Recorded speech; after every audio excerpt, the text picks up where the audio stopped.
I want to thank you, and I want to thank Governor Romney, because I think this was a terrific debate, and I very much appreciate it. And I want to thank the University of Denver. 4 years ago, we were going through a major crisis, and yet my faith and confidence in the American future is undiminished. And the reason is because of its people. Because the woman I met in North Carolina who decided at 55 to go back to school because she wanted to inspire her daughter and now has a job from that new training that she's gotten. Because a company in Minnesota who was willing to give up salaries and perks for their executives to make sure that they didn't lay off workers during a recession. The auto workers that you meet in Toledo or Detroit take such pride in building the best cars in the world, not just because of a paycheck, but because it gives them that sense of pride that they're helping to build America.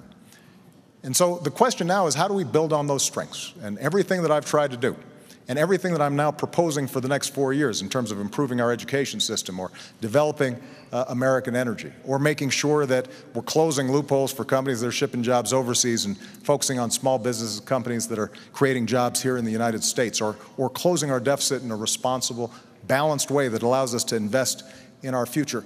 All those things are designed to make sure that the American people, their genius, their grit, their determination is channeled, and they have an opportunity to succeed. And everybody's getting a fair shot, and everybody's getting a fair share. Everybody's doing a fair share, and everybody's playing by the same rules. 4 years ago, I said that I'm not a perfect man and I wouldn't be a perfect president, and that's probably a promise that Governor Romney thinks I've kept. But I also promised that I'd fight every single day on behalf of the American people, and the middle class, and all those who are striving to get in the middle class. I've kept that promise, and if you'll vote for me, then I promise I'll fight just as hard in a second term. Governor Romney, your 2-minute close. Thank you, Jim. And Mr. President, thank you for tuning in this evening. This is an important election, and I'm concerned about America. I'm concerned about the direction America has been taking over the last 4 years.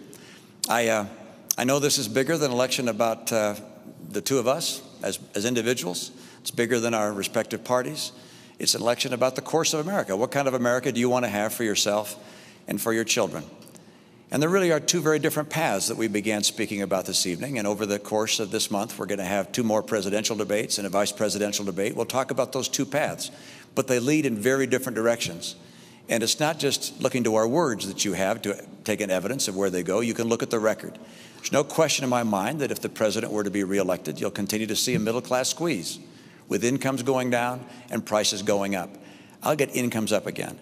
You'll see chronic unemployment. We've had 43 straight months with unemployment above 8%.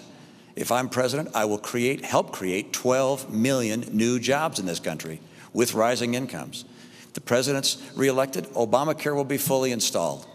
In my view, that's going to mean a whole different way of life for people who counted on the insurance plan they had in the past. Many will lose it.